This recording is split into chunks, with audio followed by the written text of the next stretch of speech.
ক্যালকুলেটারে কী করে যোগ করে সেটাই আজকে আমরা আবার শিখবো। এটা বেসিক্যালি নন ইনভার্টিং টার্মিনালে আমরা অ্যাপ্লাই করব। 3টে ভোল্টেজ বা তার থেকে বেশি হতে পারে, তার ফলে আউটপুট ভোল্টেজে আমরা কি এই 3টে ভোল্টেজের কিন্তু সামেশন পাবো, বাট এখানে নেগেটিভ সাইনটা কিন্তু আমরা পাবো না। সো সেটা কী করে হয় সেটা আজকে আমরা এখানে শিখবো। ওকে, তাই এটাকে বলছি আমরা কি নন ইনভার্টিং সামিং অ্যাম্পলিফায়ার। এইটাও কিন্তু একটা অপ অ্যাম্পের অ্যাপ্লিকেশন। ওকে, তো দেখো আমি এখানে সার্কিটটা ড্র করেছি, আমি একটু বলি। বেসিক্যালি এটা একটা অপ অ্যাম্প, রাইট? এটা আমাদের আউটপুট। এখানে দেখো এটা হচ্ছে তোমার ইনভার্টিং টার্মিনাল, এটা নন ইনভার্টিং টার্মিনাল। এই ইনভার্টিং টার্মিনালটা কি, ইনভার্টিং টার্মিনালটা কিন্তু একটা রেজিস্ট্যান্সের থ্রো দিয়ে গ্রাউন্ড করে দেওয়া হয়েছে। সেই রেজিস্ট্যান্সটা কত, আর। ওকে, যেহেতু এখানে কথাই বলেছে আমি কি নন ইনভার্টিং সামিং অ্যাম্পলিফায়ার, তাহলে আমরা বলতে পারি যেহেতু নন ইনভার্টিং, তাই নন ইনভার্টিং টার্মিনালে ভোল্টেজ অ্যাপ্লাই করতে হবে। সিম্পল কথা, যেহেতু নন ইনভার্টিং সামিং অ্যাম্পলিফায়ার, তাই আমি বলবো কি নন ইনভার্টিং টার্মিনালে আমরা ভোল্টেজ অ্যাপ্লাই করব। ওকে, আচ্ছা, আর কি করেছে এখানে দেখো, এই যে ইনভার্টিং টার্মিনালটায় কী করে দিয়েছি, ফিডব্যাক, এখানে একটা ফিডব্যাক নেগেটিভ ফিডব্যাক রেজিস্ট্যান্স আমরা যুক্ত করে দিয়েছি ফ্রম আউটপুট। ওকে, আউটপুট থেকে কিন্তু একটা এই যে ইনভার্টিং টার্মিনালের সাথে একটা রেজিস্ট্যান্সের থ্রু দিয়ে একটা ফিডব্যাক যুক্ত করে দিয়েছি। ওকে, এটাকে বলে আমরা নেগেটিভ ফিডব্যাক, সেটা কত, RF, তার রেজিস্ট্যান্সটা RF। ওকে, আচ্ছা, এখানে দেখো নন ইনভার্টিং টার্মিনালে কিন্তু আমরা ভোল্টেজ অ্যাপ্লাই করেছি রেজিস্ট্যান্সের থ্রু দিয়ে। দেখো V1 ভোল্টেজ অ্যাপ্লাই করেছি R1 রেজিস্ট্যান্সের থ্রু দিয়ে, V2 ভোল্টেজ অ্যাপ্লাই করেছি R2 রেজিস্ট্যান্সের থ্রু দিয়ে, V3 ভোল্টেজ অ্যাপ্লাই করেছি R3 রেজিস্ট্যান্সের থ্রু দিয়ে। তো V1 ভোল্টেজের জন্য I1 কারেন্ট পাস করছে, এখান দিয়ে I2, এখান দিয়ে I3 কারেন্ট পাস করছে, কোনো অসুবিধা নেই।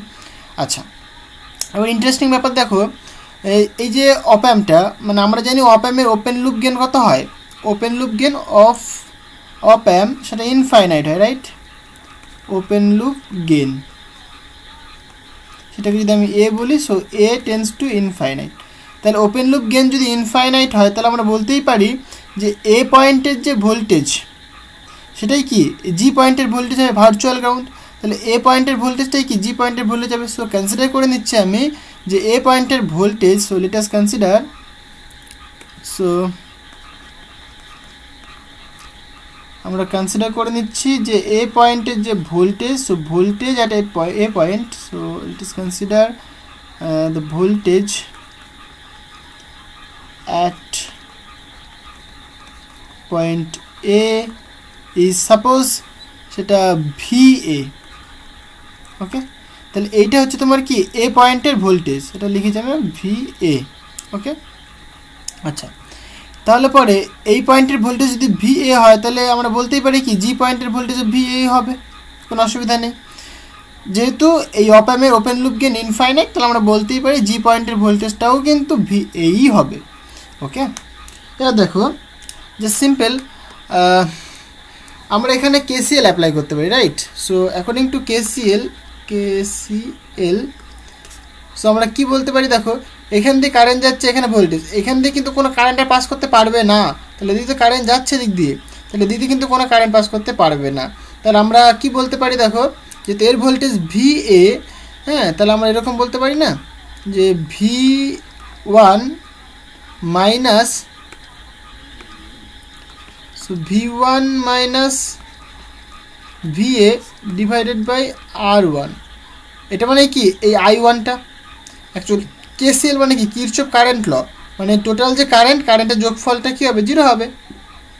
ওকে, যেহেতু আউটপুটে এখানে মানে অ্যাকচুয়ালি নেট যে কারেন্টটা সেটা 0 পাই আমরা, এটা হচ্ছে তোমার KCL এর সূত্র।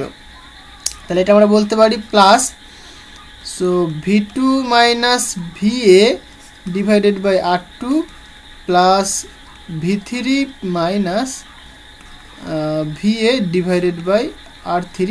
দেখো এদিক দিয়ে কি কোনো কারেন্ট পাস করতে পারছে, এদিক দিয়ে কোনো কারেন্ট যাচ্ছে না, তাহলে কি বলবো আমরা এখানে 0। জিনিসটা কি বোঝাতে পারলাম? যেহেতু এদিক দিয়ে কোনো কারেন্ট যাচ্ছে না, মানে এইটা হচ্ছে তোমার জাংশন পয়েন্ট হলো, তাহলে এখানে 3টে কারেন্টের যোগ করলাম আমি, বাট এদিক দিয়ে কারেন্ট কি, এখানে তো কোনো কারেন্ট যাবে না, 0, তাই জন্য আমরা এখানে 0 লিখলাম। ওকে, তাহলে আমরা এখান থেকে ক্যালকুলেশন করতে পারি, ক্যালকুলেশন করে V এর ভ্যালু বের করতে পারি।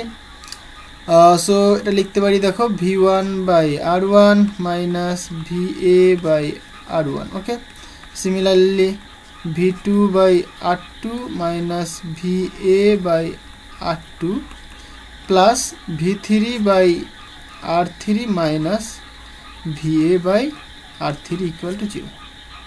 ওকে, সো এখান থেকে দেখো VA যেখানে রয়েছে সেগুলো কমন নিয়ে নাও। সো VA যদি কমন নিই আমি, সো VA যদি কমন নিই তাহলে পড়ে থাকবে basically -1/R1 minus 1/R2 minus 1/R3। আর এখানে আচ্ছা এটা এক লাইন লিখি, প্লাস এখানে থাকবে দেখো V1/R1 plus V2/R2 plus V3/R3 equal to 0। এটাকে তুমি একটা ব্র্যাকেটে লিখতে পারো। ওকে, তাহলে এখান থেকে দেখো আর একটু সিম্পলিফাই করো, তাহলে এটাকে ডান দিকে নিয়ে আসলে কি নেগেটিভ হয়ে যাবে, তাই তো। তো VA ইকুয়াল টু বলতে পারি এটাকে নিচে নিয়ে নেব।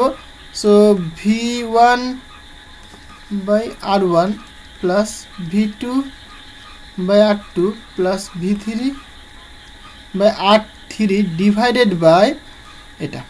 আর এটা কিন্তু মাইনাস সাইন থাকবে, তাই তো একটা, কারণ এদিক থেকে ডান দিকে নিচে তাহলে মাইনাস সাইন থাকবে একটা, আর এটা নিচে চলে আসবে। সো মাইনাসটা কমন নিয়ে নিলাম। সো মাইনাস কমন নিলে এখানে পড়ে থাকবে 1/R1 plus 1/R2 plus 1/R3। So minus minus cancel হয়ে যাবে। Then we can write VA equal to minus minus cancel. So V1/R1 plus V2/R2 plus V3/R3 divided by 1/R1 by plus 1/R2 plus 1/R3। তাহলে এইটা কিন্তু আমরা পাচ্ছি, এটাকে আমি একটা নাম দিলাম। ওকে, তাহলে V এর ভ্যালু পেয়ে গেলাম আমরা। এবার দেখো এটা কিন্তু একটা নন ইনভার্টিং অ্যাম্প্লিফায়ার। তো আগের দিনের লেকচারে আমি দেখিয়েছিলাম যে নন ইনভার্টিং অ্যাম্প্লিফায়ারের ক্ষেত্রে গেইন কী করে ক্যালকুলেট করে। তাহলে গেইনটা আমরা জানি বেসিক্যালি, রাইট, বা আউটপুট ভোল্টেজটা আমরা জানি। So we know, so we no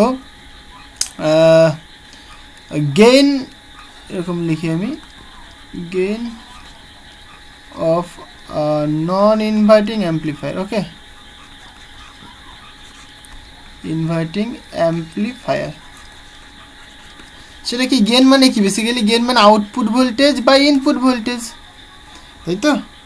এখানে দেখো ইনপুট ভোল্টেজ কি এখানটায়, এখানে কিন্তু VA টা ইনপুট ভোল্টেজ। ওকে, সো VA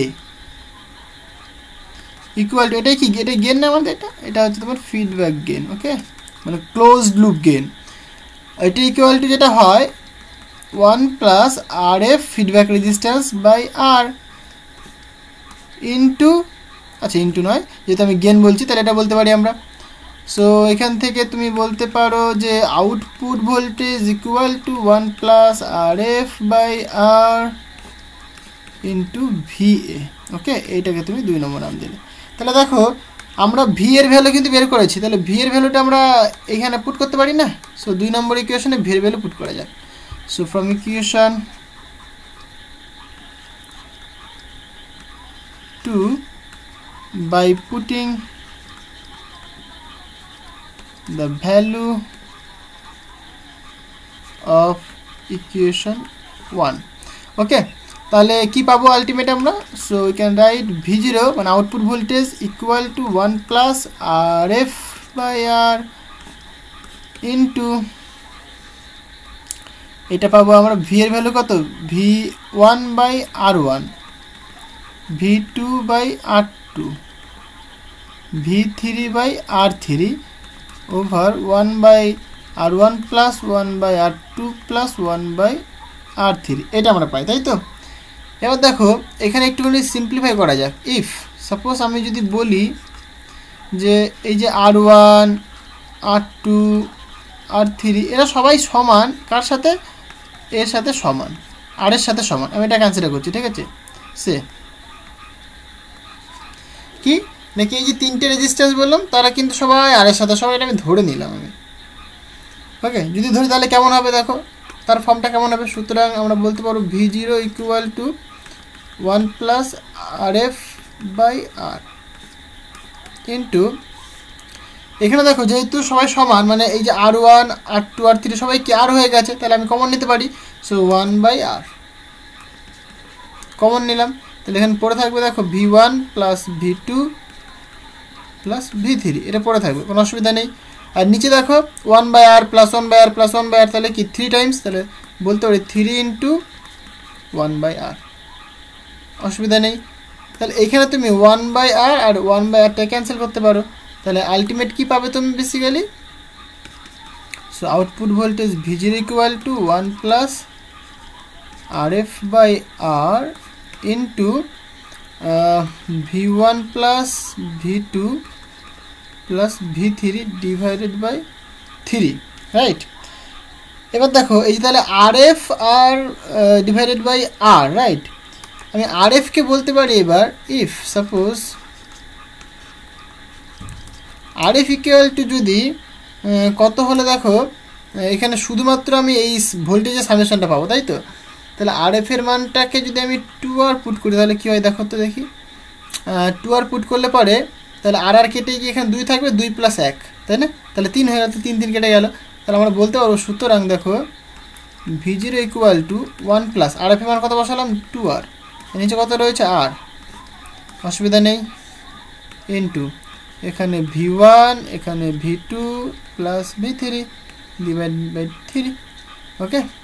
সো এখান থেকে তুমি লিখতে পারো যে output voltage V0 equal to 1 plus আর কেটে গিয়ে 3 থাকছে, সো 3 থাকছে এখানে, আর নিচে একটা 3 থাকে, 3 ক্যান্সেল হয়ে গেল, তো আলটিমেট কী থাকছে পরে V1 প্লাস V2 প্লাস দেখো V3, তাহলে এইটা কি দেখো আউটপুট ভোল্টেজ তুমি পাচ্ছ। এখানে কিন্তু কোনো নেগেটিভ সাইন নেই, তাই না, কেন নেগেটিভ সাইন নেই, কারণ এখানে কোনো ফেজ শিফট হচ্ছে না বা ফেজ চেঞ্জ হচ্ছে না, কারণ এটা কি নন ইনভার্টিং অ্যাম্প্লিফায়ার, মানে এই নন ইনভার্টিং টার্মিনালে তুমি যদি ভোল্টেজ অ্যাপ্লাই করো ওর যে পোলারিটি থাকবে আউটপুটে তুমি ঠিক সেম পোলারিটির ভোল্টেজ তুমি পাবে, ঠিক আছে, মানে সেম পোলারিটি তুমি পাবে, মানে এখানে যদি পজিটিভ হয় তাহলে আউটপুটেও কিন্তু পজিটিভ হবে, তার জন্য এখানে কোনো নেগেটিভ সাইন আসে না, মানে বেসিক্যালি এখানে ফেজ শিফট হয় না বা ফেজ চেঞ্জ হয় না, ক্লিয়ার।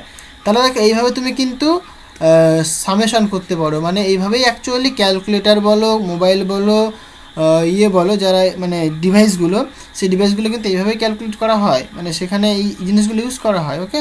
মানে এগুলো কি ইনপুটে এগুলো তুমি ভোল্টেজগুলো দিচ্ছ তুমি, মানে এটা তুমি 2 দিলে, ধরো ইনপুটে তুমি 2 ভোল্টেজ দিলে, তাহলে 2, একটা দিলে 3 ভোল্টেজ, একটা দিলে 4 ভোল্টেজ, তাহলে যোগ করে কত হবে দেখো এখানে 2 আর 3 5, 5 আর 4 9, তাহলে এটা তোমার আউটপুট পাবে তুমি কখন, হ্যাঁ এই কন্ডিশনগুলো অবশ্যই কিন্তু ফুলফিল হতে হবে, মানে এই ফিডব্যাক রেজিস্ট্যান্সটা অবশ্যই 2 টাইমস অফ ইনপুট রেজিস্ট্যান্স হতে হবে, এবং কি এই যে এখানে যে রেজিস্ট্যান্সগুলো আমি অ্যাপ্লাই করি তারা কি সেম হতে হবে, যদি তারা সেম না হয় তাহলে এরকম হবে,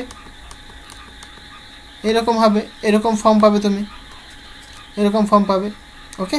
মানে যদি সব রেজিস্ট্যান্স মানে ফিডব্যাক রেজিস্ট্যান্স বলো ইনপুট রেজিস্ট্যান্স বলো আর যে নন ইনভার্টিং টার্মিনালে যে ভোল্টেজ রেজিস্ট্যান্সগুলো অ্যাপ্লাই করা হয় তারা যদি সব যদি ডিফারেন্ট হয় তাহলে তুমি এটাকে অ্যান্সার বলবে, ওকে। তখন তুমি এখান থেকে ক্যালকুলেট করবে যে হ্যাঁ তাহলে আউটপুট ভোল্টেজ কত হয় সেটা ক্যালকুলেট করে দেখা যাক, তো তখন তুমি এটাকে ইউজ করবে, ওকে। তো আজকে এই পর্যন্তই থাক, দেখা হবে আবার নেক্সট ভিডিওতে নেক্সট অ্যাপ্লিকেশনগুলো নিয়ে, থ্যাংক ইউ।